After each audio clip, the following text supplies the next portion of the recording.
Welcome to lyre shop.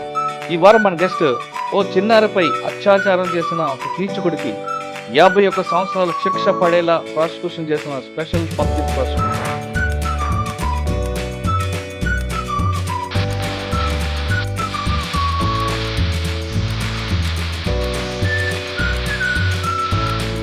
By chance by choice. By chance వచ్చింది sir. మా నాన్నగారు సాధారణమైన కానిస్టేబుల్గా సార్ మన 51 ఇయర్స్. దీంట్లో ఏమవుతుందంటే సార్, అమ్మాయి 10th క్లాస్ చదువుకుంటుంది. ఒక 12 days నుంచి అన్ఈజీగా ఉంటుంది. అది అబ్జర్వ్ చేస్తారు మా మదర్. ఏందమ్మా ఎందుకు ఇంత డల్గా ఉన్నావు, ఏమైంది అది అని చెప్పేసి అని అంటే రివ్యూలు చేస్తుంది. ఏమని, నేను బస్ ఎక్కే క్రమంలో నేను బస్ స్టాండ్ కాడ దింపుతారా అని చెప్పేసి నన్ను ఫోర్స్ఫుల్గా బండి మీద ఎక్కించుకున్నాడు. బండి మీద తీసుకొని సెక్చువల్గా నన్ను అడ్వాంటేజ్ తీసుకున్నాడు, నన్ను పాడు చేసినని చెప్పేసి వాళ్ళ మదర్ బాధ మొత్తం చెప్పేసరికి in the process of investigation మొత్తము అఫెన్స్ ఎక్కడ జరిగింది. ఇంకొక కేసులో తల్లి కూతురు కూడా, తల్లికి ఆ నేరస్తునికి ఇల్లీగల్ ఇంటిమసీ ఉంటుంది సార్. తండ్రి చనిపోతాడు పాపకి. ఈ అక్యూజ్ నేరస్తుడు ఏం చేస్తాడంటే సార్, 14-15 years ఉంటుంది సార్.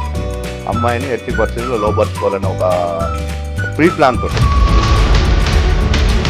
వాళ్ళ మదర్ని ఎట్లా కన్విన్స్ చేస్తారు సార్. తాళి కట్టేస్తారు. తాళి కట్టేసిన తర్వాత అమ్మాయి మీరిద్దరు, వాళ్ళ మదరు, నువ్వు అతను ఇద్దరు భార్య భర్తలే, మీరిద్దరు ఇన్నే ఉండని చెప్పేసి ఆ తల్లి పోయి బయట తలపెట్టుకుని బయటకు వెళ్తారు. వెళ్ళిన క్రమంలో న్యూడ్ వీడియోస్ తీసేసి నేను చెప్పినట్టు వినకుంటే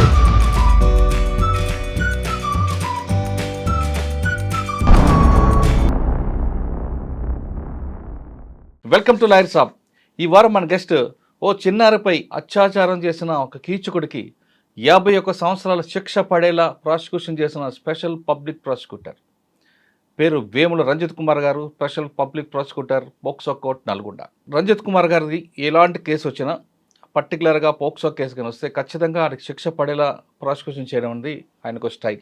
ఇన్వెస్టిగేషన్ ఆఫీసర్ ఇచ్చిన ఫైల్ని కోర్టులో వాదించే ముందు ఒకసారి వెరిఫై చేసుకోవడం, అందులో ల్యాబ్స్ ఉంటే వాళ్ళని పిలిపించి సరిదిద్దడం ఆయనకు స్టైల్. ఆ విధంగా చేయబట్టే పోక్సో కేసులో ఎక్కువ కన్వెక్షన్ వచ్చిన కేసులు వేముల రంజిత్ కుమార్ రికార్డులో కనిపిస్తుంటాయి. అటువంటి వ్యక్తి 51 సంవత్సరాల శిక్షతో పాటు చాలా కేసుల్లో పోక్సో కేసులో శిక్షలు తీసుకొచ్చారు.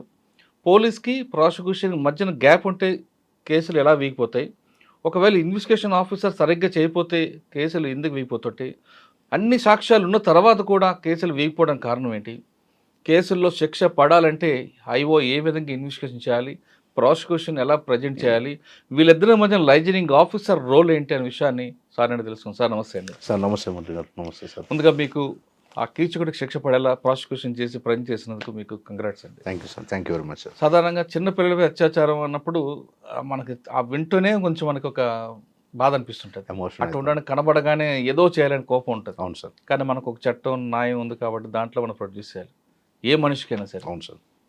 అటువంటి ఈ కేసులో సార్ 51 సంవత్సరాలు అంటే అది అది ఇంకా అయిపోయింది వాడి జీవితం అంతా అక్కడికి. సార్ ఆ కేసులో మీరు డెత్ సెంటెన్స్ వస్తుందని ఎక్స్పెక్ట్ చేస్తే లైఫ్ వచ్చింది, మీరేమో డిసప్పాయింట్ అయ్యారా?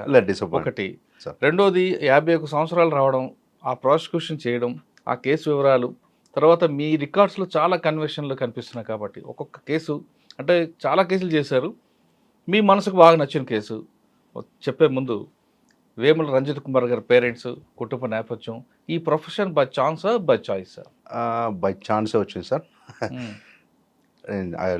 నేను మాట్లాడతాను దాని గురించి. Okay sir. మీ నాన్నగారు? నమస్కారం సార్. నా పేరు వేముల రంజిత్ కుమార్ సార్.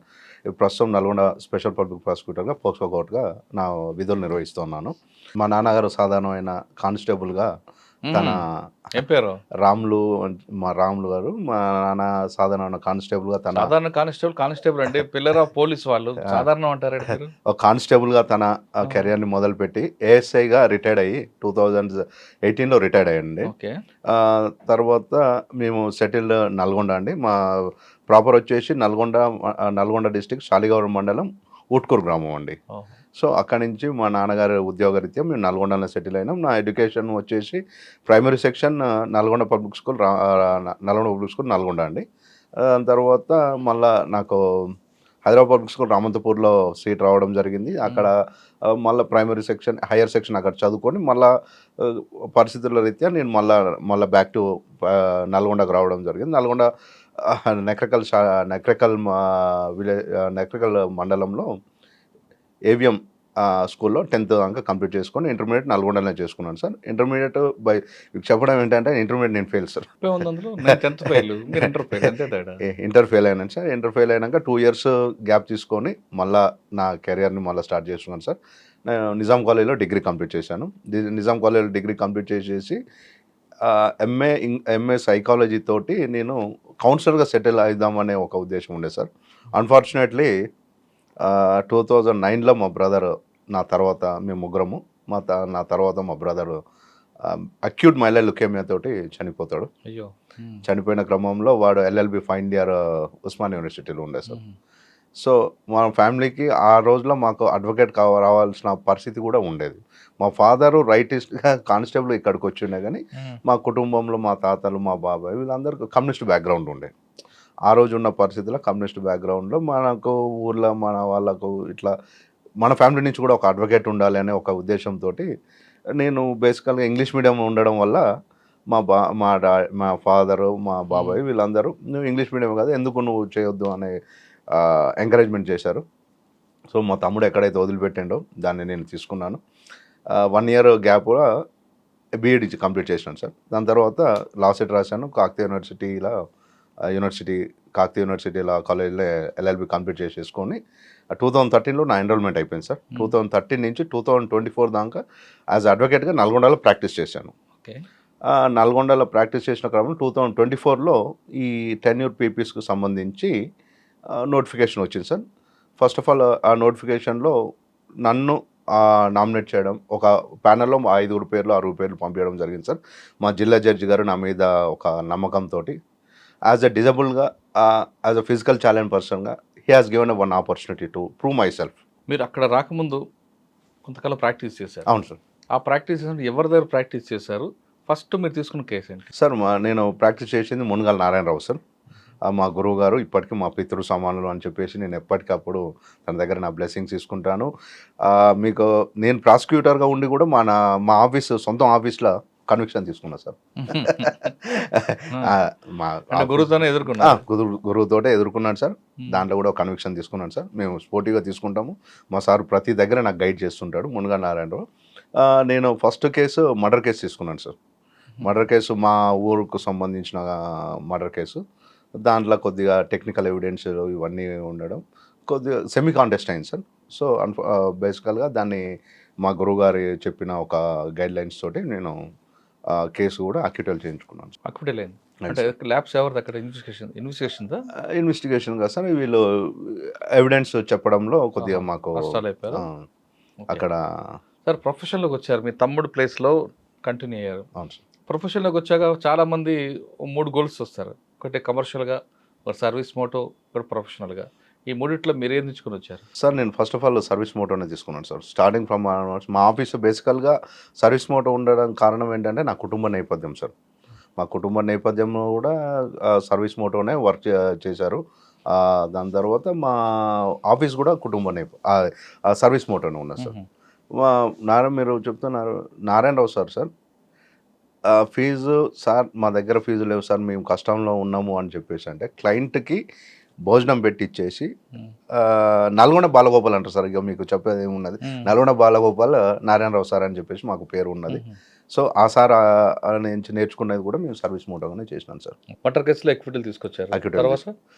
తర్వాత 498A 2 చిన్న ఎక్సైజ్ కేసెస్ ఇవన్నీ నేను ఒక కన్విక్షన్ ఒక్క దాంట్లో నేను తీసుకున్నాను సార్. కన్విక్షన్ కూడా నా కేసులలో పడ్డాయి సార్. జేజేబీ యాక్ట్లో చిన్న పాపని ఇట్లా చేసింది సార్. చేసిన దాంట్లో డిఫెన్స్కు there is no defence for మా పాక్సో కేసెస్. సార్ మీరు చేస్తున్న టైంలో 498 చేస్తుంటారు సార్. 498లో కొంతమంది తీసుకుంటారు, ఫైల్ తీసుకుంటారు, కోర్టుకు రారు, డబ్బులు తీసుకుంటారు, తిప్పుతుంటారు. వీళ్ళకి వాయిదాలు నడుస్తుంటాయి. వీళ్ళు వాయిదాలకి అమ్మాయి అంటే విక్టిమ్ వెళ్ళకపోతే ఆ కేసు కొలాప్స్ అవుతుందని భయంతో కొంతమంది వెళ్తారు, కొంతమంది వెళ్ళలేకపోతుంటారు. లేదు అవతల పార్టీతో కొల్యూట్ అయిన అడ్వకేట్ ఆమెకు రాకుండా డేట్లు చెప్పకుండా ఉంటారు. ఇటువంటి ఇష్యూ వచ్చినప్పుడు ఆ క్లయింట్ నా ఫైల్ నాకు ఇవ్వండి అంటే ఎన్ఓసి కావాలి. అవును సార్. ఎన్ఓసి ఇవ్వాలంటే మొత్తం ఫీజు అంతా చెల్లించాలా? లేదు అంతవరకు చెల్లించిన ఫీజుతో సరిపెట్టుకోవాలా? ఆ రెండిటికి ఇవ్వకపోతే ఎన్ఓసి ఇవ్వకపోతే బార్ కౌన్సిల్ కంప్లైంట్ చేయొచ్చా? సార్ దీంట్లో ఇప్పుడు రీసెంట్గా వచ్చిన కొన్ని సైడ్ జడ్జిమెంట్స్ ఉన్నాయి సార్. డైరెక్ట్ ఎన్ఓసి అనేది క్లయింట్ ఒక ఇష్టం. నాకు నా వకీల్ గారిని నేను చేంజ్ చేసుకుంటానని చెప్పేసి తన ఇష్టపూర్వకంగానే వెళ్తున్నాడు సార్. ఇవి బయట కొన్ని డైరెక్ట్ చెప్పుకుంటే క్లయింట్ ఇష్టపూర్వకంగా నేను ఆన్ రికార్డ్లో నేను వేరే వకీల్ని తీసుకొచ్చుకున్నానంటే ఇట్స్ ఆ ఎన్ఓసి మీద పెద్ద అదేం లేదు సార్. లేదా? అదేం లేదు. గతంలో ఉండే, ఇప్పుడు అదేం లేదు సార్. కానీ కొంతమంది అడ్వకేట్లు సో ఇది తెలవక కొంతమంది అడ్వకేట్లు అవతల పార్టీతో ములాఖాత్ అవ్వడం, కలిసిపోవడం వల్ల అంటే మీ ప్రొఫెషన్ మీద ఉన్న నమ్మకాన్ని చెడగొట్టే వాళ్ళు. క్రెడిబిలిటీ పోతుంది సార్. 100% క్రెడిబిలిటీ పోతుంది. అట్లాంటిది మా దగ్గర నేనున్న 10 సంవత్సరాలలో నేను మరీ ఎక్కువ చూడలేదు సార్. ఎదురవుతుంటారా మీకు? అది సార్ ఒకవేళ సంఘటన జరిగింది అనుకోండి, వెంటనే ఎవరికి కంప్లైంట్ ఇవ్వాలి? సార్ నాకు ఈ క్లయింట్ మోసం చేశాడు, నా అడ్వకేట్ మాసం చేశారు. బార్ కౌన్సిల్ రిప్రజెంటేషన్ చేసుకోవాలి సార్.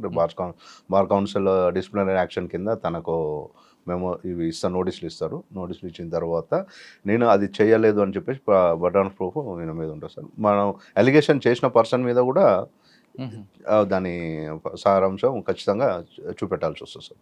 ఓకే, నెక్స్ట్ 10 year పీపీకి వచ్చారు సార్. రాగానే ఫస్ట్ కేసు ఏం తీసుకు సార్? ఇవే సార్ పోక్సో కేసు. అన్ని పోక్సో కోర్టే. ఐఎమ్ స్పెషల్లీ అపాయింట్ యాజ్ అనే పోక్సో స్పెషల్ పీపీ సార్. ఎన్ని కేసులు చేస్తుంటారండి ఇప్పుడు? సార్ ఇప్పటిదాకా 2018 వచ్చారు మీరు? లేదు sir, 24 October 14 October 24 sir. October 24 October 14 sir. October 14 24 24 sir. ఇప్పుడు ఎంతవరకు ఎన్ని చేస్తుంటారు? 12 కన్విక్షన్స్ సార్. మొత్తం కేసులు అండి? మొత్తం కేసులు 39-40 కేసెస్, అప్రాక్సిమేట్లీ 40 to 50 కేసెస్ ఉన్నాయి సార్. 50 కేసులు 12 కన్విక్షన్స్ సార్. మరి మిగతా అన్ని యాక్చువల్ అయిపోయా? అవన్నీ కాంప్రమైజ్ అయినాయి సార్. వాళ్ళు బయట అవుట్ ఆఫ్ కోర్టు సెటిల్మెంట్ చేసుకుంటారు. దాంట్లో కొంతమంది మ్యారేజ్ చేసుకున్నారు సార్. మ్యారేజ్ చేసుకున్న మ్యారేజ్ అంటే అక్యూజ్డ్ విక్టిమ్. అవును కరెక్టే, వాళ్ళిద్దరు మ్యారేజ్ చేసుకుంటారు. పోక్సో కింద మైనర్ కదా అమ్మాయి? అంటే మేజర్ అయినాక మ్యారేజ్ చేసుకుంటారు సార్. ఇది అవి ఒక 10-15 వెళ్ళిపోయినాయి సార్. అవి 10-15 తప్పు చేశానని చేసుకున్నాడా? లేదు ఇష్టం ఉండి చేసుకున్నారు సార్. కొన్ని తప్పని పరిస్థితిలో చేసుకున్నారు సార్. పనిష్మెంట్స్ వేసుకొని. ఆ విధంగా ఒక కేసు గుర్తుందా మీకు? సార్ రీసెంట్గా నేను నిన్ననే సార్ నాకు ఒక సాధారణంగా వయసు మైనర్లు ఉన్నప్పుడు కలుస్తారు, ఇద్దరు కలిసి లేనా? అవును సార్. కోర్టు ఒప్పుకోదు. ఆ విధంగా పెళ్ళి కొంతకాలం జైలు శిక్ష కనిపించి బయటకు వచ్చి అమ్మాయి మేజర్ రేక్ చేసుకుంటే తప్పేం కాదు. ఏం కాదు సార్. కానీ అమ్మాయికి వాంటిల్లి పాడు చేసి తర్వాత శిక్ష పడుతుంది అని భయపడి పెళ్లి చేసుకున్న సంఘటనలు ఉన్నాయా? ఉన్నాయి సార్. ఇంకోటి ఏంటి సార్, ఈ అక్యూజ్డ్ విక్టిమ్ మ్యారేజ్ చేసుకున్న దాంట్లో రీసెంట్ సుప్రీంకోర్టు కూడా అన్నాను. సో ఈ కేసులల్లో victim is suffering twice. Once ఒక్కసారి అక్యూజ్డ్ విక్టిమ్ మీద అఫెన్స్ చేసినప్పుడు ఒకసారి పెయిన్ సఫర్ చేస్తుంది సార్, సఫర్ అవుతున్నది. దాని తర్వాత మ్యారేజ్ చేసుకున్న తర్వాత ఒకవేళ కోర్ట్స్ కన్విక్షన్ ఇస్తే అప్పుడు కూడా సఫర్ అయ్యేది విక్టిమే. సో ఈ బేసిస్ కన్సిడర్ చేసుకొని మ్యారేజ్ చేసుకుంటే కన్సిడర్ చేయండి అని చెప్పేసి మొన్న రీసెంట్ సుప్రీంకోర్టు కూడా చెప్పింది సార్. అక్విటల్ చేసేసింది ఆ కేసు. అక్విటల్ అవుతుంది.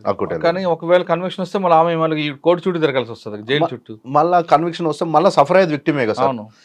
వీడిని అక్యూజ్ని నేరస్తుని పెళ్లి చేసుకోకముందు విక్టిమే సఫర్ అయింది, పెళ్లి చేసుకున్నాక కూడా విక్టిమే సఫర్ అవుతుంది. అవును. సో ఇట్లా 2 సార్లు విక్టిమే ఎందుకు సఫర్ కావాలి అని చెప్పేసి ఆ చిన్న దాంతో సుప్రీంకోర్టు ఇచ్చింది. సుప్రీంకోర్టు అటువంటి కేసు ఒకటి చెప్పండి. అట్లాంటిది మొన్న పేర్లు రివీల్ చేయొద్దు, చెప్పండి. రీసెంట్గా తిప్పర్తి సార్, నెక్రకల్ కేతపల్లి మండలంలో జస్ట్ నేను 3 days బ్యాక్ నెక్రకల్ మండలంలో అక్యూజ్డ్ విక్టిమ్ ఇద్దరు మ్యారేజ్ చేసుకుని సార్. సో దాంట్లో ఏమైందంటే సార్, అంటే ముందు ఏం జరిగింది? ముందు అమ్మాయిని ఇష్టపూర్వకంగానే వాళ్ళిద్దరి మధ్యలో ఒక రిలేషన్ ఉంటుంది. ఆ రిలేషన్ కాస్త పేరెంట్స్కు తెలుస్తుంది. తెలిసినప్పుడు మందలిచ్చినా తన ప్రవర్తన చేంజ్ చేసుకోకుండా మళ్ళీ అమ్మాయిని ఏదో కన్విన్స్ చేసేసి ఆమెతోటి ఏదో అఫెన్స్ చేయబోతాడు సార్. అఫెన్స్ చేసినప్పుడు తల్లిదండ్రులు గుర్తించేసి వాళ్ళు పోయి కేసు పెడతారు సార్. కేసు పెట్టిన క్రమంలో కేసు రిజిస్టర్ అవుతుంది. సెక్షన్ అఫెన్సెస్ ఇవన్నీ రిజిస్టర్ అవుతాయి సార్. రిజిస్టర్ అయినాక నేరస్తుని తీసుకుపోయేసి రిమాండ్ చేస్తారు. జ్యుడిషియల్ రిమాండర్ ఉంటారు. తర్వాత బెయిల్ మీద బయటకు వస్తారు సార్. బయటకు వచ్చిన తర్వాత మళ్ళా కొంత కేసు ఛార్జ్షీట్ వేసిన తర్వాత అమ్మాయికి కొద్దిగా మేజర్ అయిన క్రమంలో పెద్ద మనుషులతోటి ఇద్దరు మధ్యలో ఒప్పించుకొని చేసేసి మ్యారేజ్ చేసుకున్నారు సార్. మ్యారేజ్ చేసుకున్నాక కూడా సార్ 3 years తిరిగినవాడు, కోర్టు చుట్టూ 3 years తిరిగిండు. సో 3 years తిరిగిన తర్వాత మొన్న రీసెంట్గా జస్ట్ 4 days బ్యాక్ సార్ వచ్చిన తర్వాత మనకు తెలిసింది సార్. ఏంటి అడ్వకేట్ వచ్చారా, మీ వచ్చిండ్రా, మరి సాక్ష్యం నడిపిస్తున్నాం అంటే, సార్ మేము మ్యారేజ్ చేసుకున్నాను, మీ అడ్వకేట్ వేయడానికి. ఫార్చునేట్లీ అడ్వకేట్ గారు మరి ఏమైందో తెలియదు, ఒక 10-15 times కాల్ చేసింది సార్. కాల్ చేసినప్పుడు ఫోన్ రెస్పాండ్ కాలేదు, అవుట్ ఆఫ్ స్టేషన్ ఉండని అంటున్నాడు, రెస్పాండ్ కాలేదు. అట్లాంటప్పుడు ప్రాసిక్యూటర్గా ప్రాసిక్యూషన్కు ఒక శిక్షలు ఇప్పించాలని ఒక థ్రస్ట్ మాత్రమే ఉండదు సార్. ఖచ్చితంగా అది న్యాయం అనిపిస్తే దాన్ని ప్రాసిక్యూషన్ ఎంతవరకు తీసుకుపోయి బాధితులకు ఇద్దరికి న్యాయం చేయగలుగుతారు అనేది కూడా బాధ్యత మేము తీసుకున్నాం సార్. చీఫ్ చేయించినాము, కోర్టు వారి ముందల వాళ్ళిద్దరు మ్యారేజ్ చేసుకున్నారు అని చెప్పేసి వాళ్ళు సాక్ష్యం చెప్పుకున్నారు, వాళ్ళ తల్లిదండ్రులు సాక్ష్యం చెప్పుకున్నారు, అయిపోయింది. తర్వాత జడ్జ్మెంట్ కూడా నెక్స్ట్ డేనే వచ్చింది sir. So they are living happily. అంటే ఇద్దరు ఇష్టపడి చేసుకున్నారు కాబట్టి సరిపోయింది. కానీ శిక్షకు భయపడి అమ్మాయిని పెళ్లి చేసుకున్న కేసు ఉంది, అది గురంపూడి మండలం సార్. ఆర్ఎంపీ డాక్టర్గా ఉంటాడు, ఆర్ఎంపీ డాక్టర్గా ఉంటాడు. ఈ విక్టిమ్ వాళ్ళ మదర్కే కొద్దిగా ఏదో కాళ్ళ నొప్పులు అవి, వాళ్ళ అమ్మమ్మకి ఏదో కాళ్ళ నొప్పులు అవి ఉన్నాయి. ఇతను ట్రీట్మెంట్ చేస్తానికి వస్తాడు, బై కాస్ట్ కూడా తప్పే చెప్పుకొని వాళ్ళని ఏదో తీసుకొని వచ్చేసేసరికి ఈ విక్టిమ్ గారు వాళ్ళతో పరిచయం ఏర్పరచుకున్న క్రమంలో ఇద్దరి మధ్యలో ఒకటి వస్తుంది సార్. వచ్చిన తర్వాత ఈ ఎవరైతే వీళ్ళ మదర్ ఉంటుందో, విక్టిమ్ మదర్ ఉంటుందో, వన్ ఫైన్ డే మొత్తం నిజాలు తెలుసుకున్నప్పుడు నువ్వు నీ జాగాలు నువ్వు, మా జాగాలు మేము ఉంటారు. ఆయన వీడు తీసుకొని పోతాడు సార్. తీసుకొని పోయేసి కిడ్నాప్ కేసు కింద నమోదవుతుంది. దాని తర్వాత చేస్తాడు. తర్వాత ఎవరి సందాలు వాళ్ళు ఉంటారు. మళ్ళా తర్వాత ఛార్జ్షీట్ ఫైల్ చేసిన అన్ని సీక్వెల్గా ఇట్నే వచ్చినాయి సార్. వచ్చిన క్రమంలో శిక్ష పడుతుంది అని ఒక అవగాహన అయితే ఉన్నా సార్. మేము అబ్జర్వ్ చేసిన దాంట్లో వచ్చిండు, మ్యారేజ్ చేసుకున్నాడు, తీసుకుపోయిండు, మ్యారేజ్ చేసుకున్నాడు. 8 years ఉన్నా సార్. మా దగ్గరకు వచ్చినప్పుడు ఏమో ఎంతకాలం ఉన్నారు, కేవలం ఈ శిక్ష ఈ కేసు అయిపోతే మాత్రము నేను అబ్జర్వ్ చేసిన 3 పాయింట్స్ ఉన్నాయి సార్. వీడు మ్యారేజ్ చేసుకున్న కాడి నుంచి కూడా విక్టిమ్ని చదువుకోనివ్వలేదు, చదువు చెప్పట్లేదు. కనీసము వాడు ఏం సంపాదించిండో కొంత ఒక తులం బంగారం పెట్టలేదు.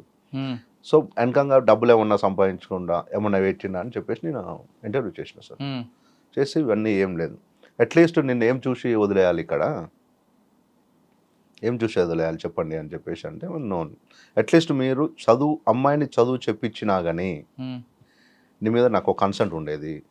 ఇప్పుడు నేను సాక్ష్యం చెప్పిస్తున్నది అని అంటే విక్టిమే తనంతలా తానే వచ్చేసి, సార్ నా భర్త సార్, నేను ఇప్పుడు తనని పెళ్లి చేసుకున్నాను, ఇప్పుడు మేమిద్దరం అయితే కలిసి విడిపోయి అయితే ఉండలేము సార్, ఖచ్చితంగా నేను తనతోటి ఉంటానప్పుడు విక్టిమే న్యాయము, అదే న్యాయం కావాలన్నప్పుడు మనం ఏం చేస్తాం సార్, అదే కంప్లీట్ చేసినాం సార్. ఇప్పుడు 51 years 51 years సార్. ఇది ప్రాసిక్యూషన్లో నాకు ఒక మైల్ స్టోన్ సార్. ఇది దీంట్లో ఏమవుతుందంటే సార్, అమ్మాయి 10th class చదువుకుంటుంది. చదువుకున్న క్రమంలో వీడు పరిచయం అవుతుంది. ఇది కేసు వచ్చేసి 5/12/2021 రోజు విక్టిమ్ మదరు కంప్లైంట్ చేస్తారు సార్. దీంట్లో దాని కాంటెంట్ ఏమని ఉంటుందంటే సార్, ఒక 12 days నుంచి నా పాప డైలీ వాళ్ళ పాపకు intermediate first year Tipparthi model స్కూల్లో ఇంటర్మీడియట్ ఫస్ట్ ఇయర్ చదువుతుంది సార్. చదువుతున్న క్రమంలో ఒక 12 days నుంచి అన్ఈజీగా ఉంటుంది. అది అబ్జర్వ్ చేస్తారు మా మదర్. ఏందమ్మా ఎందుకు ఇంత డల్గా ఉన్నావు, ఏమైంది అది అని చెప్పేసి అని అంటే రివ్యూలు చేస్తారు. ఏమని, అమ్మా నాకు 10th classలో మా స్కూల్ దగ్గర ఇతన్ని ఐడెంటిఫై చేసి పరిచయం అవుతాడు, నన్ను వేధించేవాడు, నన్ను పెళ్లి చేసుకో, లవ్ చేయి అది అని చెప్పేసి వేధించేవాడు. ఆ వేధించే క్రమంలో నేను రిజెక్ట్ చేసినాక కొంతకాలం వదిలిపెట్టిండు. మళ్ళా తర్వాత మొన్న ఇంటర్మీడియట్ జాయిన్ అయిన తర్వాత మళ్ళీ నా వెంబడి పడ్డాడమ్మా. నేను బస్ ఎక్కే క్రమంలో నేను బస్ స్టాండ్ కాడ దింపుతారా అని చెప్పేసి నన్ను ఫోర్స్ఫుల్గా బండి మీద ఎక్కించుకున్నాడు. బండి మీద తీసుకొని బస్ స్టాండ్కి పోకుండా వేరే డైవర్షన్ తీసుకొని ఒక పాడుపడ ఇంటికి తీసుకుపోయేసి నిర్మానుషమైన ప్రాంతానికి తీసుకెళ్ళేసి తను నా మీద ఫోర్స్ఫుల్గా నా మీద సెక్షువల్గా నన్ను అడ్వాంటేజ్ తీసుకున్నాడు, నన్ను పాడు చేసినని చెప్పేసి వాళ్ళ మదర్కి బాధ మొత్తం చెప్పేసరికి ఆ కాంటెంట్ మొత్తం కంప్లైంట్ రూపంలో వాళ్ళు మదర్ పెడతారు సార్. పెట్టిన తర్వాత ఒక కేసు రిజిస్టర్ చేస్తారు. కేసు రిజిస్టర్ చేసి in the process of investigation మొత్తము అఫెన్స్ ఎక్కడ జరిగింది, ఆ ప్లేస్ రీకన్స్ట్రక్షన్ మంచిగా చేసిండ్రు. దాంట్లో నేరస్తునికి సంబంధించి ఒక బైక్ సీజ్ చేయడము, ఆ ఇంటికి సంబంధించిన ఫోటోస్ సీజ్ చేయడము, ఇవన్నీ చేస్తారు. చేసిన క్రమంలో చేసి ఛార్జ్షీట్ ఫైల్ చేసింది సార్. దీంట్లో ఇంకో ట్విస్ట్ ఏంటంటే సార్, నేరస్తుడు 2021లో బెయిల్ మీద రిలీజ్ అయిపోయిన తర్వాత ఒక 2-3 ఇయర్స్ కోర్టుకు హాజరు కాకుండా ఎన్బిడబ్ల్యూ బయటనే ఉంటాడు సార్. నేను వచ్చిన తర్వాత 2 కేసెస్లో ఉంటాడు వీళ్ళు.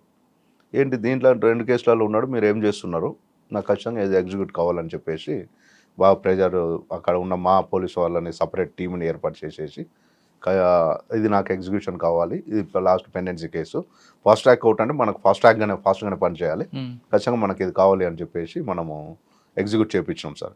ఎగ్జిక్యూట్ చేయించిన ఒక 1.5 monthలో ట్రయల్ స్టార్ట్ చేసినాం సార్. ట్రయల్ స్టార్ట్ చేసిన తర్వాత ఫైల్ చూసుకుంటే సార్ మనకు కావాల్సిన మెటీరియల్ ఎవిడెన్స్ అంతా ఉన్నాయి. కానీ దీంట్లో వీళ్ళు నేరస్తుని ఊరికి సంబంధించిన చాలా మంది ఉన్నారు. వీళ్ళు మనకు సపోర్ట్ చేస్తారా చేయరా?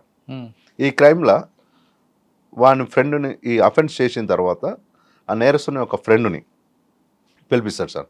పిలిపించేసి ఈ అమ్మాయిని తీసుకుపోయి బస్ స్టాండ్లో డ్రాప్ చేయిపో అని చెప్పేసి అంటాడు. వాడు మనకు క్రూషియల్ ఎవిడెన్స్ కావాలి.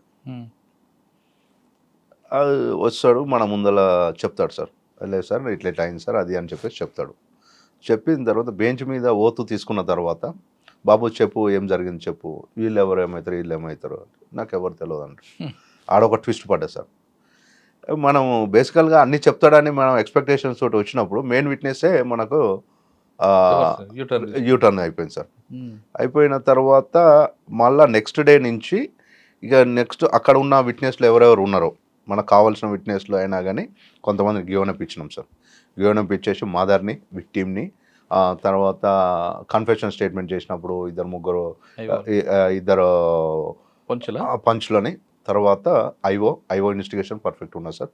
తర్వాత ట్రయల్ చేసేసి మనకు కోర్టు వారి ముందర దీంట్లో మళ్ళీ విక్టిమ్ వచ్చేసి ఎస్టీ కమ్యూనిటీ సార్. ఎస్టీ కమ్యూనిటీలో మళ్ళీ మనము జస్ట్ డాక్యుమెంట్ ఒక్కటే మార్క్ చేసుకోలేదు, ఆ ఇష్యూ చేసిన ఎంఆర్ఓ గారిని కూడా తీసుకొచ్చేసి ఎవిడెన్స్గా తీసుకున్నాం సార్. అది క్యాస్ట్ సర్టిఫికేట్ కూడా మనము ఎగ్జిబిట్గా మార్క్ చేయించుకున్న క్రమంలో సార్ పోక్సో కేసులో మనకు విక్టిమ్ ఒక టెస్టిమోనీ అనేది చాలా క్రూషియల్ సార్.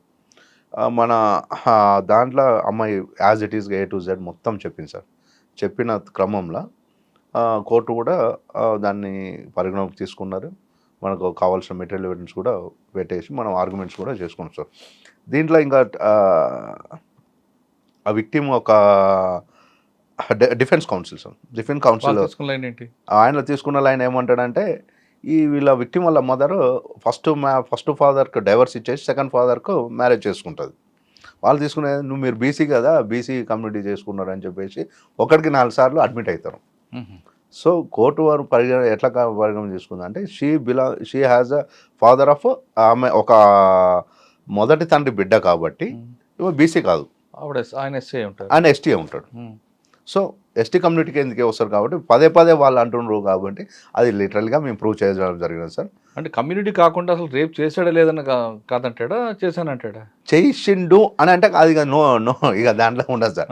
మీరు అంతా తప్పు చేస్తుండ్రు, ఇదంతా కాదు అది అని చెప్పేసి చేస్తాడు సార్. చేసిన క్రమంలో ఇక్కడ ఈ పాక్సో యాక్ట్ ఎట్లా ఏమని చెప్తాడంటే sir, victim testimony is enough, burden of proof lies upon the accused.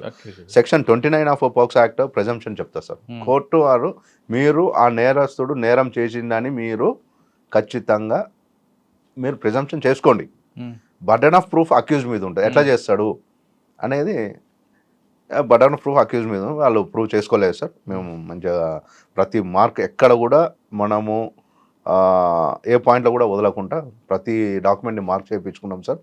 Arguments మంచిగా బెంచ్ ముందర ఆర్గ్యుమెంట్స్ చేసినాం sir. Next rest of that one bench మీద వదిలిపెట్టినాం సార్. మనకు మంచి జడ్జిమెంట్ కూడా ఇచ్చిండు సార్. ఇందులో ఎస్సీ కేసు ఒకటి ఉంది, పోక్సో ఒకటి కనిపిస్తుంది. అంటే రెండు కలిపి 51 years వచ్చిందా? అవును సార్. అంటే ఒకసారి జడ్జిమెంట్ ఏమొచ్చిందండి? సార్ జడ్జిమెంట్ ఫస్ట్ పోక్సో యాక్ట్లోనేమో సెక్షన్ 5 రీడ్ విత్ 6 అండి. సెక్షన్ 6 కిందనేమో 20 years.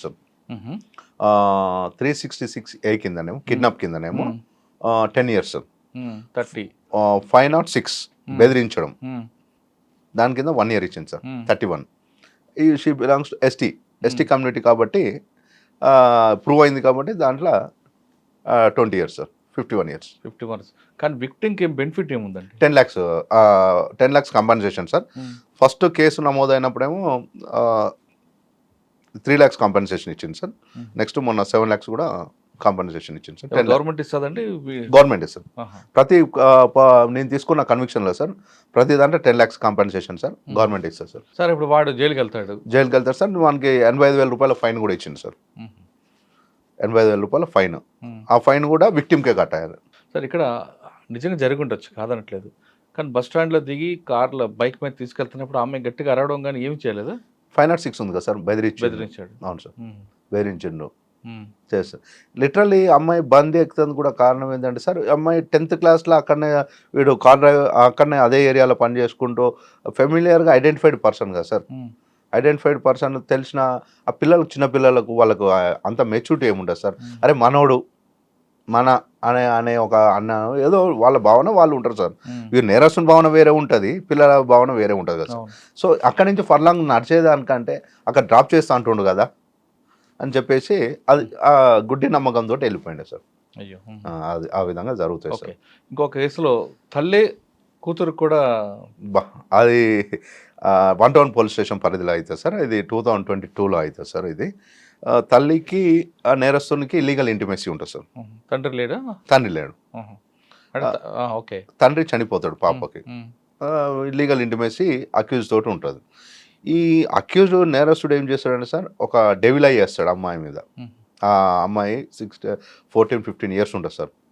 అమ్మాయిని ఎట్టి పరిస్థితుల్లో లోపరుచుకోవాలని ఒక ప్రీ ప్లాన్ తోటి వాళ్ళ మదర్ని తోటి ఇల్లీగల్ ఇంటిమేసీ ఉన్నది. సో ఇంకా కొనసాగించుకుంటూ వస్తాడు సార్. వచ్చిన తర్వాత వాళ్ళ మదర్ని ఎట్లా కన్విన్స్ చేస్తాడు సార్. తాళి కట్టేస్తాడు అమ్మాయికి.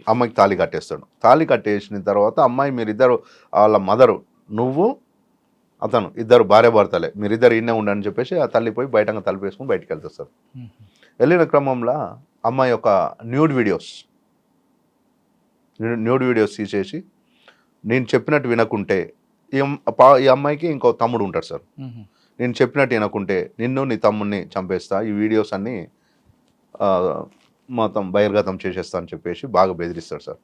బెదిరించిన క్రమంలో పాపం అమ్మాయి ఏం చేయాలో ఏం తోచక నెక్స్ట్ డే వాళ్ళ గ్రాండ్ ఫాదర్ వాళ్ళకు రిలేటివ్స్కు చెప్తాడు సార్. చెప్పిన తర్వాత వాళ్ళందరూ వాడిని పిలిపించేసి, నీకు పెళ్ళయింది, ఎందుకు ఇట్లా చేస్తున్నావు, ఇది తప్పు కాదు అని చెప్పేసి వార్నింగ్ చేసి వీళ్ళందరూ కలిసి పోలీస్ స్టేషన్ పోతారు సార్. పోలీస్ స్టేషన్ పోయి పోలీస్ స్టేషన్లో కంప్లైంట్ ఇస్తారు సార్. కంప్లైంట్ ఇస్తే దాంట్లో section 5 Clause 6 section 5 read with section 6 కింద పోక్సో యాక్ట్ కింద ఇది నమోదవుతుంది సార్. ప్లస్ బెదిరించిన దానికి కూడా 506 కింద కేసు నమోదవుతుంది సార్. ఇందులో 376 కూడా ఉందా? అవునా సార్. ప్రతి పోక్సో యాక్ట్లో 376, సెక్షన్ 5, సెక్షన్ 6, సెక్షన్ 3, సెక్షన్ 4 ఉన్నదంటే ఖచ్చితంగా 376 ఉంటుంది సార్. 354, 353 కూడా ఉంది కదా? 354 సార్. 354 సార్. 354 వస్తేనేమో సెక్షన్ 11, 12 అట్లా వస్తుంది సార్. సో దీంట్లో ఏమైనా హరాస్మెంట్ ఉంటుంది సార్. 354లోనేమో హరాస్మెంట్ ఉంటుంది సార్. 376లోనేమో ఇంటర్ కోర్స్ ఉంటుంది సార్. అది ఇందులో కూడా దీంట్లో ఇంటర్ కోర్స్ ఉంటుంది సార్. అమ్మాయిని న్యూడ్ వీడియోస్ అన్నీ తీసి మన ఇన్వెస్టిగేషన్ ఆఫీసర్ చేసిన ఒక మంచి ఒక బ్యూటిఫుల్ ఏంటంటే సార్, అవన్నీ ప్రిజర్వ్ చేస్తాడు. ప్రిజర్వ్ చేసి సిడి రూపంలో కోర్టు వారికి ఇచ్చేస్తాడు, కోర్టుకు సబ్మిట్ చేస్తాడు. మనం 65B కింద కూడా వాటిని మొత్తము ఐడెంటిఫై మార్క్ చేయించుకుంటాం సార్. మార్క్ చేయించుకొని కోర్టులో మనం ఆర్గ్యుమెంట్స్లో at the time of arguments court వారిని ప్రేయర్ చేస్తాము. సిడీస్ కూడా పర్సనల్గా జడ్జి గారు లోపల అవి కూడా చూడమని చెప్పేసి ప్రేయర్ చేస్తాం సార్. చూసిన తర్వాత అవి MO1, 2, 3గా మార్క్ చేపిస్తాం సార్. మెటీరియల్ ఆబ్జెక్ట్స్ కిందనేమో సిడీస్ని మార్క్ చేపిస్తాం సార్. ప్లస్ వీళ్ళు రెంటెడ్గా ఉన్న ఇంటిని గూగుల్ మ్యాప్స్ ద్వారా వాళ్ళు అక్కడ అఫెన్స్ జరిగిన ప్లేస్ను కూడా టెక్నికల్గా గూగుల్ మ్యాప్స్ ద్వారా దాన్ని ఫొటోస్ ఇవన్నీ తీసుకొని పోయేసి చేయడం జరిగింది సార్. దాంట్లో మంచి కన్విక్షన్. తల్లికి 22 ఇయర్స్ కన్విక్షన్ సార్. వీనికి నేరస్తునికి 26 ఇయర్స్ కన్విక్షన్ సార్. ఇద్దరు జైల్లో ఉన్నారు. ఇద్దరు జైల్లో ఉన్నారు సార్. సార్ అందులో డిఫెన్స్ తీసుకున్న లైన్ ఏంటి? డిఫెన్స్ తీసుకున్న లైన్ ఏంటి అంటే, మీరు కావాలనే తప్పు చెప్తుంటావు, ఇట్లాంటివి చేయలేడు అని చెప్పేసి డిఫెన్స్. దీంట్లో ఇద్దరు కౌన్సిల్స్ ఉంటారు సార్. ఒక ఆమెనేమో డిఫెన్స్ తీసుకున్న కౌన్సిల్ ఏంటంటే సార్, నువ్వే ఒక అతన్ని ప్రేమిస్తున్నావు కాబట్టి, నీ తల్లి వద్దన్నది కాబట్టి నువ్వు కావాలని తప్పుడు సాక్ష్యం చెప్పినావు అని చెప్పేసి ఉంటారు. నేనేమన్నా డిఫెన్స్ తీసుకున్నా అంటే, ఎస్ తల్లి తప్పు చేసింది, తన విక్టిమ్ తప్పు చేసింది, తల్లిగా బాధ్యత ఏం చేయాలి? మందలించడంతో పాటు ఎవరైతే సస్పెక్టెడ్గా ఉన్నాడో వాళ్ళ మీద కేసు పెట్టాలి. వాడు ఎవడని అడిగారు మీరు? వాళ్ళు పేరుతో సహా చెప్పిండ్రు. ఆయన మీద కేసు పెట్టాలి. ఆయన మీద కేసు పెట్టకుండా వీళ్ళు అఫెన్సివ్ చేస్తే ఎట్లా అని చెప్పేసి నేను ఈ ప్లీట్ తీసుకున్నా సార్. టెక్నికల్గా వాళ్ళకే సెట్ చేసి పెట్టేసి. సార్ ఇప్పుడు మీరు తీసిన కేసుల్లో అంటే చదువుకున్న వాళ్ళ చదువు లేని వాళ్ళ అంటే వాళ్ళకి చట్టం మీద అవగాహన లేక చేశారా? సరే, పోక్సో కేసులలో 80% చట్టం మీద అవగాహన లేక జరిగిన అఫెన్సెస్ చాలా ఉన్నాయి సార్. ఇప్పుడు తల్లి కేసులో తల్లికి తెలుసు కదండి, తప్పు అని తెలుసు, తన కూతురే ఈ విధంగా పెట్టడం బాధ అనిపించదు ఆవిడ? సార్ నాకు ఆకలికి కామానికి రెండింటి మధ్యలో తేడా లేకుండా ప్రవర్తిస్తున్నారు సార్ దీంట్లో. కామంలో తోటి ఇట్లా కామాతురాను అదే ఉండదు సార్. సో ఆకలికి కామానికి ఆ టైంలో ఇది చేయాలి అంటే చేసే సైకాట్రిక్గా ఇట్లా సైకాలజీ చేశారు కదా సార్. నెక్స్ట్ ఇంకో కేసు ఉంది కదా, మీకు బాగా నచ్చిన కేసు సార్? నేను బాగా నచ్చిన case, victim literally she has waited for 9 years sir for justification. 9 years literally wait చేసింది సార్. ఎర్లీ 2013లో కేసు అవుతుంది సార్. ఇది మిర్యాలగూడ సబ్ డివిజన్లో ఉంటుంది సార్. ఇది 2013లో నమోదైంది సార్. 2014లో ఛార్జ్షీట్ వేస్తారు సార్. ఛార్జ్షీట్ వేసిన తర్వాత మొత్తము వాళ్ళు ప్రాసెస్ ఆఫ్ ఇన్వెస్టిగేషన్ మొత్తం రెడీగానే ఉంటుంది సార్. డిఎన్ఏ మ్యాచ్ కాదు. డిఎన్ఏ మ్యాచ్ కాదు సార్. డిఎన్ఏ ఎందుకు మ్యాచ్ కాలేదు అంటే, దానికి ఆ కాడ ఉన్న వాళ్ళ శక్తి మేరకు వాళ్ళు ఎక్కడ ఏం చేసిండ్రు మనమైతే చెప్పొద్దు సార్. దానిలో వాళ్ళు వచ్చింది సార్. వచ్చిన తర్వాత డిఎన్ఏ రాలేదు. డిఫెన్స్ కౌన్సిల్ కూడా అదే తీసుకుంది సార్. ప్రాసిక్యూషన్ అక్కడ దాకా పోయింది, ఎయిమ్స్ దాకా పోయిండ్రు సార్. ఎయిమ్స్ దాకా పోయినా కానీ they got the same result. So DNA match కాలేదు కాబట్టి ఇది చేయండి అని చెప్పేసి అంటారు. నేనేమంటారు సార్, డిఎన్ఏ మ్యాచ్ కాదు అసలు కేసు బ్రీఫ్ ఏంటంటే, ఈ అమ్మాయిని మ్యారేజ్ చేసుకుంటా కంటిన్యూస్గా 3 months సెక్షువల్ ఇంటర్కోర్స్ చేస్తాడు సార్. సెక్షువల్ పార్టిసిపేషన్ చేస్తాడు. తర్వాత అమ్మాయి కన్సీవ్ అవుతుంది. కన్సీవ్ అయినాక నీకు నాకు ఏం సంబంధం, ఏం చేసుకుంటా చేసుకోపో అంటే కమ్యూనిటీ పెద్దల కాడ పంచాయతీ చేస్తారు సార్. వీడు చెప్తే వినట్లేడమ్మా, మీరు కూడా పోయి కేసు పెట్టండి అని చెప్పేసి పెద్దలు కూడా పంపిస్తారు. వాళ్ళు చెప్తే సార్ ఎంత ఇల్లిటరేట్స్ అంటే, వాళ్ళకు పొద్దునట్టు లేస్తే ఒక చిన్న గుడిసె సార్, 40 గోర్లు ఉంటాయి సార్. అవి తీసుకొని వాటిని మేపుకొని మళ్ళీ ఇంటికి వచ్చి ఇదే తెలుసు సార్. చాలా అమాయకులు, వాళ్ళకు ఎక్కడికి పోవాలి ఏం చేయాలనేది కూడా ఉండదు సార్. సో వాళ్ళు పోలీస్ స్టేషన్ పోయేసి కేసు పెడతారు సార్. కేసు పెట్టిన క్రమంలో ఛార్జ్షీట్ కూడా ఫైల్ చేస్తారు సార్. ఒక 9 సంవత్సరాలు ఎక్కడ ఏం టెక్నికల్ ల్యాబ్స్ తోటో మరి వీళ్ళతోటి ఏం జరిగిందో 9 సంవత్సరాలు జరిగింది సార్. నేను ఎంటర్ అయ్యేసరికి ఆ కేసు నా ముందర ఆర్గ్యుమెంట్కి వచ్చింది సార్. ఆర్గ్యుమెంట్కి వచ్చిన తర్వాత డిఫెన్స్ కౌన్సిల్ మొత్తం తీసుకున్నా సార్. డిఫెన్స్ కౌన్సిల్ తీసుకున్న క్రమంలో సార్ నేను దాంట్లో డిపోజిషన్ చూసిన సార్. వాళ్ళు PW1కు 2కు 3కి ఒకటే చెప్తారు సార్. PW2 విక్టిమ్ గర్ల్ని ఎగ్జామిన్ చేసినప్పుడు నీకు ఇంకా 3-4 తోటి సంబంధం ఉన్నదని చెప్పేసి చేస్తాడు సార్ డిఫెన్స్. ఓకే, నేను అదే తీసుకున్నా. నా ఆర్గ్యుమెంట్స్లో కూడా వీళ్ళు డిఫెన్స్ కౌన్సిల్ సస్పెక్టెడ్గా 4%, 3% చూపెట్టిండ్రు. వాళ్ళు ఫెయిల్ అయ్యారు. వాళ్ళు సస్పెక్టెడ్స్గా చూపెట్టిన దాంట్లో వాళ్ళు ఫెయిల్ అయ్యారు. సో ఇది కూడా ఒక మోడెస్టీ ఆఫ్ ఉమెన్ కిందనే వస్తుంది. ఇది ఒక అమ్మాయిని ఇట్లా చేయడం తప్పు అని చెప్పేసి నేను బెంచ్ వారి ముందర కన్విన్స్ చేశాను సార్. కన్విన్స్ చేసిన తర్వాత డిఫెన్స్ కౌన్సిల్ డిఎన్ఏ లేదని వస్తాడు సార్. డిఎన్ఏ లేదని అంటే నేను ఒకటే మాట జడ్జి గారికి ఒకటే చెప్పాను, దీంట్లో ఇది భార్యాభర్తల పంచాయతీ కాదు, తండ్రి కొడుకుల పంచాయతీ కాదు, డిఎన్ఏ పంచాయతీ చేస్తుంది. ఇది ఒక అమాయకమైన మైనర్ బాలిక మీద కంటిన్యూషన్గా సెక్షువల్ ఇంటర్కోర్స్ చేసినా చేయలేదా అనే దాని మీద నేను పోయినా sir. Sunil versus state of Madhya Pradesh ఒక సైటేషన్ ఉండే సార్. పారా 8లో చెప్తుంది, if DNA comes favour to the accused, DNA అక్యూజ్డ్కు ఫేవర్గా వస్తే రిమైనింగ్ మెటీరియల్ ఎవిడెన్స్ ఏదైతుందో అది కన్సిడర్ చేయండి అని అంటుంది సుప్రీంకోర్టు సైటేషన్. అది వేసి కూర్చున్నాం sir. 22 years conviction sir. Super. తర్వాత కాకపోయినా సార్ దీంట్లో ఒకటి సార్, పాక్సో యాక్ట్లో ఏమంటుంది, మైనర్ విక్టిమ్ గర్ల్ని వాడు అడ్వాంటేజ్ తీసుకున్నా తీసుకోలేదా, చాలు తీసుకోండి. ఇంకా దీంట్లో డిఫెన్స్ వాళ్ళు ఏమంటారు అంటే సార్, ఒకవేళ నీ కడుపులో పెట్టే పాపకు డిఎన్ఏ చెక్ చేసుకోపో, డిఎన్ఏ చెక్ చేసుకుంటే మ్యాచ్ అయితే నేను చేసుకుంటాను అంటాడు. దాంట్లో నేనేమన్నా అంటే సార్, ఒక సస్పెక్టెడ్గా has taken some precautions, is not denying the intercourse deny చేయట్లేడు, సస్పెక్టెడ్గా ప్రికాషన్ తీసుకుండానే ఒక సస్పెక్ట్ అనేది చూపెట్టినా నేను. డౌట్ ఆఫ్ బెనిఫిట్ వాళ్ళ మీద వదిలిపెట్టినా సార్. డౌట్ ప్రూవ్ చేసుకోవాల్సింది డిఫెన్స్. ఓకే, ఒకవేళ ప్రికాషన్ తీసుకున్నా ఇంటర్కోర్స్ వచ్చింది కదా, ఇంటర్కోర్స్ చేసుకున్నా కదా సార్. ఇంటర్కోర్స్ చేశాడు, ప్రెగ్నెన్సీ ఉంది కదా అమ్మాయికి, ఉన్నది. మరి ఎవరిదై ఉండొచ్చు? 100% వాళ్ళది ఉండదు, బాబుదే ఉండదు, ఈ నేరస్తుందే ఉండదు. నేను ఎందుకు మరి మ్యాచ్ మ్యాచ్ అవ్వలేదు? దీంట్లో ఫైల్ మ్యాచ్ అవ్వడం కారణం ఏంటంటే సార్, కొన్ని డిఎన్ఏ ప్రొఫైల్స్ ఏమవుతుందంటే యాన్సిస్టర్స్కి కూడా కొన్ని వస్తుంటాయి సార్. టెక్నికల్గా పార్షియల్లీ మ్యాచ్ అని వస్తుంటాయి, కొన్ని ఏమో యాన్సిస్టర్స్ అవి వస్తుంటాయి సార్. అట్లా ప్రొఫైల్ అక్కడ అవ్వట్లేదు, మ్యాచ్ అవ్వట్లేదు అంటే టెక్నికల్గా చిన్న ఏదో ఉండే సార్. మొత్తానికి అయితే అందులో మ్యాచ్ కాకపోయినా విక్టిమ్ గర్ల్ మీద అడ్వాంటేజ్ తీసుకుండు కదా సార్, నేరం చేసిండు కదా సార్. చాలు, అది చాలు. సాధారణంగా పోక్సో కేసులో కంప్లైంట్ చాలు కదండి, సైంటిఫిక్ ఎవిడెన్స్ ఇవన్నీ అవసరం లేదు అనుకుంటా. Victim testimony is enough sir. Victim ఒక్క చెప్పింది అని అంటే క్లోజ్ సార్. సో దాంట్లో 22 years కన్విక్షన్ ఇప్పించింది సార్, 10 lakhs కాంపెన్సేషన్ ఇప్పించింది సార్. 10 lakhs కాంపెన్సేషన్, 35,000 ఫైన్ కూడా సార్. నేరస్తుడు 35,000 కట్టాలి, 10 lakhs గవర్నమెంట్ ఇవ్వాలి సార్. ఇటువంటి కేసులు జరుగుతున్నప్పుడు అక్యూజర్ సాధారణంగా సౌండ్ పార్టీ ఉంటాడు, ఏదో రకంగా అవతల వ్యక్తులు మేనేజ్ చేయాలని.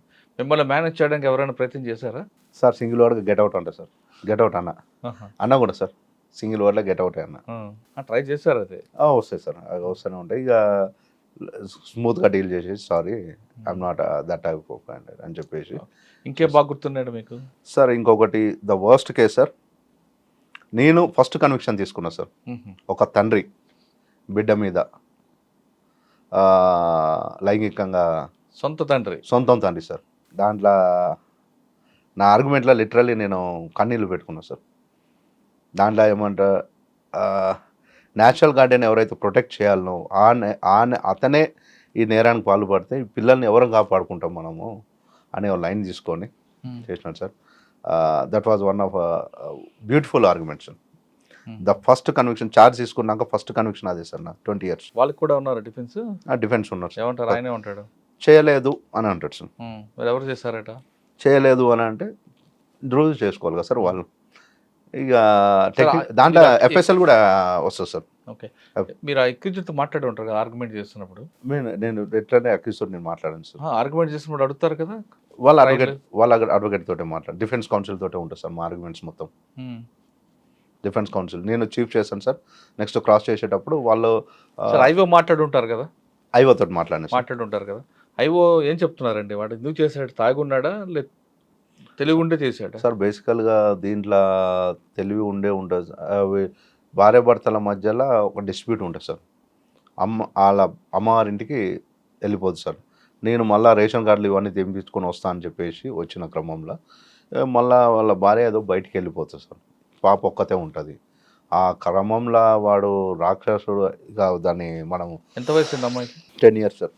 మీరు ఇందాక అన్నారు కదా ఆకలి కామన్ తేడా ఉండదని. 10 years సార్.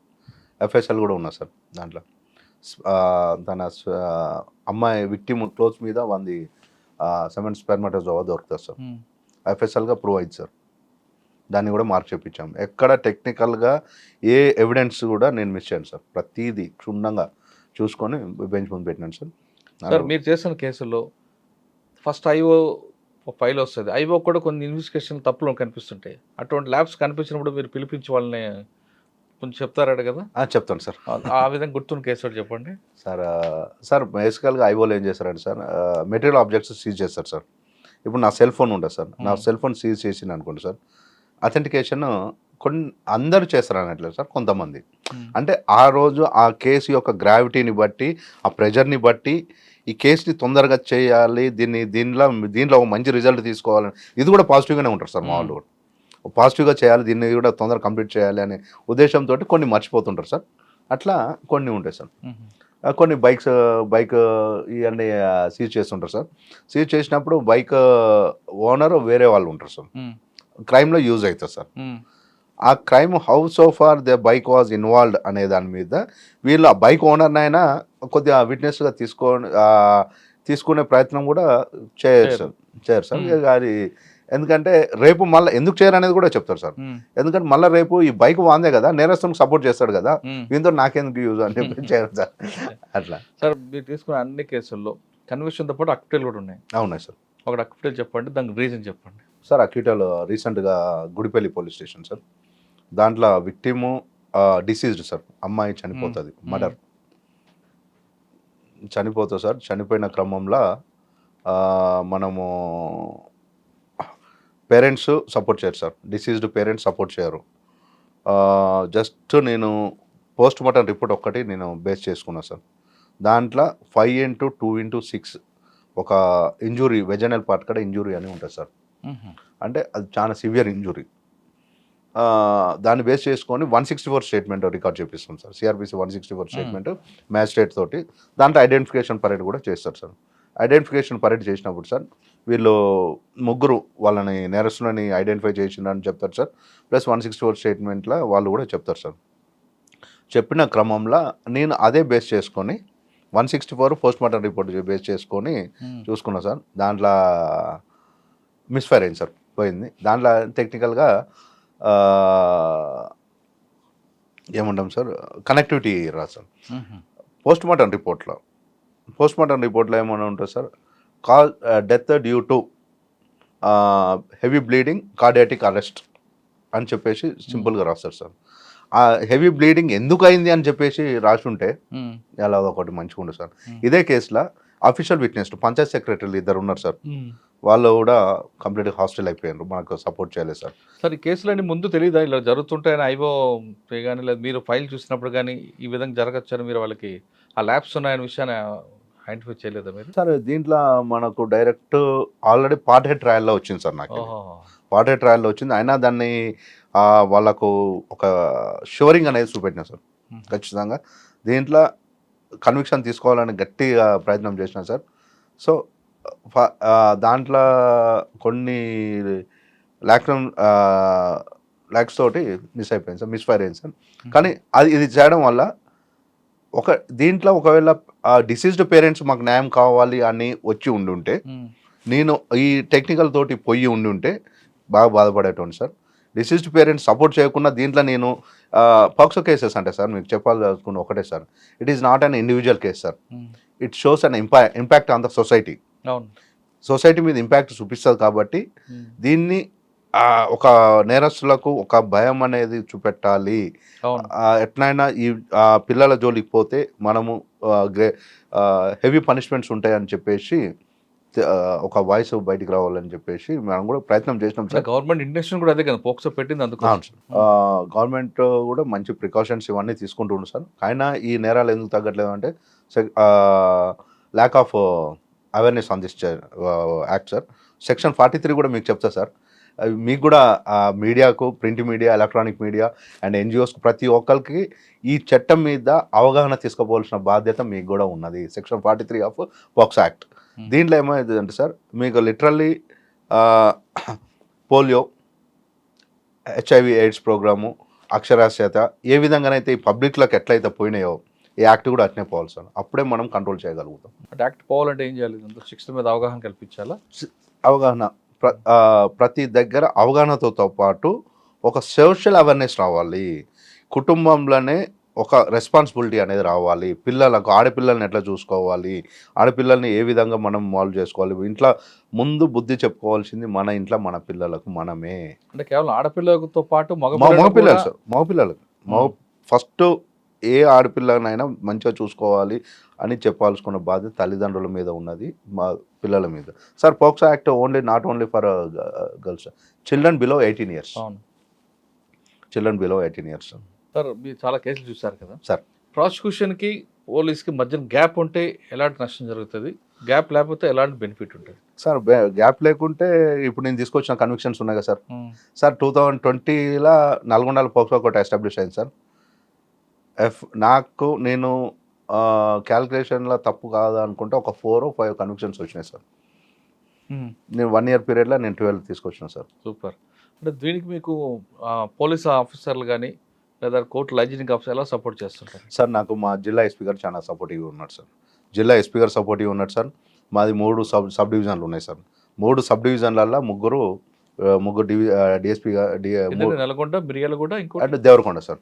3 సబ్ డివిజన్లో డిఎస్పీ వాళ్ళకి ఎప్పుడు ఫోన్ చేసినా నాకు ఇది కావాలి, దీంట్లో ఇది కావాలి అన్నట్టు వాళ్ళు రెస్పాండ్ అవుతారు సార్. డైరెక్ట్గా నాకు ఎస్పీ గారు మంచి లైజనింగ్ ఉంటుంది సార్. నాకు ఏదన్నా ఉన్నా సార్, దీంట్లో ఇది ఉన్నా సార్, ఎప్పుడు పోయిన అపాయింట్మెంట్ నాకు అపాయింట్మెంట్ కావాలి అని చెప్పేసి పోయి ఉంటే ఖచ్చితంగా ఎస్పీ గారు అట్లీస్ట్ 2-3 minutes అని టైం ఇస్తాడు సార్. నేను చెప్పేది వింటాడు సార్. విన్న తర్వాత పీపీ గారికి ఏది కావాలో అది చేయండి సార్, చేయండి అని చెప్పేసి చెప్తారు సార్. ఎస్పీ గారు కానీ సీనియర్ ఆఫీసర్లు ఎవరో ఒకరు ట్రయల్ నడుస్తున్నప్పుడు వచ్చి కోర్టులో కూడా కూర్చుంటారంటే నిజమా? వస్తారు సార్ కొంతమంది. ఇప్పుడు వాళ్ళ బిజీ షెడ్యూల్స్ తోటి రాలేకపోతున్నారు సార్, కానీ ఇంటెలిజెన్స్ వాళ్ళు అందరూ వస్తారు sir. Sir POCSO court completely observation in the presence of supreme court and high court sir. వీళ్ళ సూపర్విజన్ ఉన్నారు సార్. సార్ ఫైనల్గా చెప్పండి సార్, ఇంకా మీ గోల్ ఏంటి సార్? అన్లెస్ నేను పోక్సో పీపీగా ఉన్నన్ని రోజులు 100% I do my best for the serving the justice to the victims. 100% ఎక్కడ కూడా ఈ సిస్టంలో నాకు ఇచ్చిన బాధ్యతని నేను నెరవేరుస్తాను. ఎక్కడ కూడా నేను చేయను సార్. ఇది నేను చేయలేను అనుకున్న రోజు నేను తప్పుకుంటా సార్. సార్ ఇక్కడ ఇంకో క్వశ్చన్ వస్తుంది మీకు. టెన్యూర్ పీపీకి రెగ్యులర్ పీపీకి వర్క్ లోడ్ ఎలాగుంటుంది? టెన్యూర్ పీపీకి ఉన్న టాస్క్ ఎలాగుంటుంది సార్? రెగ్యులర్ పీపీకి టెన్యూర్ పీపీకి ఉండే తేడాలు ఏముంటాయండి సార్? టెన్యూర్ పీపీ ఇవాళ దాకా డిఫెన్స్ కౌన్సిల్గా ఉన్న అతను సడన్గా ఆల్ ఆఫ్ ద సడన్గా ఓవర్ నైట్గా పీపీగా వచ్చేసి తన విధులు నిర్వహించుకునే క్రమంలో సహచరులతోటే ఢీకొనాల్సి వస్తుంది సార్. సహచరులతోటే ఢీకొనాల్సి వస్తుంది సార్. సహచరులు కూడా అన్న సందర్భాలు కూడా ఉన్నాయి సార్. రేపు డిఫెన్స్గా రావా అని అన్నారు సార్. నేను వాళ్ళకు కూడా నేను ఆన్సర్ ఇచ్చిన, డిఫెన్స్గా వస్తా. డిఫెన్స్గా ఉన్నప్పుడు నేను నీ దగ్గరకు రాలేదు, డిఫెన్స్గా వచ్చినాక కూడా రేపు నీ దగ్గరకు రాను. అప్పుడు నా కేసు నాకే ఉంటుంది, నీ కేసు నీకే ఉంటుంది అనే క్రమంలో వాళ్ళకు సహజ చెప్పడం జరుగుతుంటుంది సార్. ప్రెజర్స్ చాలా ఉంటాయి సార్, చాలా ప్రెజర్స్ ఉంటాయి సార్. ఆ ప్రెజర్స్ అన్ని తట్టుకోగలిగి నిలబడగలిగితేనే ఈ రిజల్ట్స్ ఇవ్వగలుగుతాం సార్. ఓకే, కానీ కొంతమందికి టెన్యూర్ పీపుల్ అంటే కొంచెం చిన్న చూపు. అవును సార్, 100%. ఇది పొలిటికల్ ప్రెజర్తో వస్తారనో లేదా ఇంకా ఇన్ఫ్లుయెన్స్ యూజ్ చేసుకొస్తారనో సార్. అట్లీస్ట్ స్టార్టింగ్లో నేను నా కోర్టులో నాకు కాజ్ లిస్ట్ వస్తుంది కొద్దిగా టైం పట్టింది సార్. సో మాకు రెగ్యులర్ ఆఫీసర్ లేకుండా అప్పుడు వాస్తవానికి మాకు ఎంప్లాయీస్ కూడా సరే అక్కడనే కదా వచ్చి చేస్తారు కదా, అది గతంలో ఏదైతే జరిగిందో అదే జరిగింది సార్. సో నేను దాన్ని అంతా సెట్ చేసుకుంటాను, నాకు కొద్దిగా టైం పట్టింది సార్. ఎప్పుడు కాల్ చేస్తూ నా దగ్గరకు వస్తుంది సార్. మా సిడిఓలు అందరూ కూడా మంచి రెస్పాండ్ అవుతుంది సార్. సార్ మీకు ప్రాసిక్యూషన్ డైరెక్టర్ ఆయన నుంచి ఎలాగుంది మీకు సహకారం? సార్ ప్రాసిక్యూషన్ డైరెక్టర్ ప్రతి దగ్గర అప్రిషియేషన్ అనేది ఉంటుంది సార్. 100% అప్రిషియేషన్ ఉంటుంది సార్. నాకు వచ్చిన క్రమంలో సార్ నాకు 3 months 4 months బ్యాక్లో ఆన్లైన్లో ఎవ్రీ సాటర్డే, థర్డ్ సాటర్డే మాకు రిఫ్రెష్ ప్రోగ్రామ్స్ ఉంటాయి సార్. ఆన్లైన్లో, ఆఫ్లైన్లోనే ఉంటాయి సార్. మాకు నా యాక్ట్ మీద నాకు క్లాస్ లెక్చర్ ఇవ్వమని చెప్పేసి అంటే సరే అని చెప్పేసి నేను ఇచ్చినాను సార్. సో ఒక ప్రాసిక్యూటర్గా ఒక లెక్చర్ని డెలివరీ చేయమన్నాడు అంటే దే ఆర్ రికగ్నైజింగ్ మీ అనుకున్నాను sir. It's an appreciation sir. Sir ఫైనల్గా మరొక క్వశ్చన్ సార్, ఈ ప్రొఫెషన్లో రావాలనుకునే వాళ్ళకి మీరు ఇచ్చే మెసేజ్, ఎందుకంటే చాలామంది ఇక్కడ రాగానే డబ్బులు వస్తాయనే భావంతో వస్తుంటారు, మరి కొంతమంది డబ్బులు రావు ఎందుకు ఈ ప్రొఫెషన్ అనుకుంటారు, అటువంటి డైనమాలు ఉన్న వరకు మీరు ఇచ్చే మెసేజ్? సార్ ఈ ప్రొఫెషన్లోకి రావాలి అని అనుకుంటే ఫస్ట్ ఆఫ్ ఆల్ దీని మీద ఒక ప్యాషన్ మీద రావాలి. నాకు ఇవ్వాలనే ఇది కావాలి అనే ఆలోచనతో రాకండి. ఖచ్చితంగా ఒక సీనియర్గా ఒక సీనియర్ ఆఫీస్కి వెళ్ళేసి సీనియర్ ఏం చెప్తుండో నేర్చుకోండి. మనం స్కూల్కు ఎప్పుడైతే జాయిన్ అయ్యి ప్రైమరీ సెక్షన్లో మనం జాయిన్ అయితే బేసిక్స్ ఏవైతే నేర్చుకుంటామో ఆ బేసిక్స్ నేర్చుకున్న తర్వాతనే మీరు ఎక్స్పెక్ట్ చేయండి. అంటిల్ అండెస్ట్ ఒక ఓపిక అనేది, పేషెన్సీ అనేది ఉండాలి sir. Without patiency you can't do anything. ఈ ప్రొఫెషన్ రావాలనుకున్న వాళ్ళకి ఖచ్చితంగా ప్యాషన్ ఉన్న వాళ్ళు మాత్రమే రండి, లేదా రాగానే డబ్బులు ఆశిస్తే ఈ ప్రొఫెషన్ వద్దు అంటున్నారు వేముల రంజిత్ కుమార్ గారు. ఇక మీడియా బాధ్యత. మీడియా కూడా పోక్సో కేసు మీద అవగాహన కల్పించాలి. ముందుకు చాలా కేసుల్లో అవగాహన లేక చాలామంది నేరాలు పాల్పడుతున్నారు కాబట్టి ఈ చట్టం మీద అవగాహన కల్పిస్తే పోక్సో కేసుల సంఖ్య తగ్గే అవకాశం ఉంటుందంటూ వేముల రంజిత్ కుమార్ చెప్తున్నారు. ఇది రంజిత్ కుమార్ గారితో ఎక్స్క్లూజివ్ ఇంటర్వ్యూ. వచ్చే వారం మరో గెస్ట్తో మళ్ళీ కలుద్దాం. అంతవరకు నమస్తే. Thank you thank you very much sir.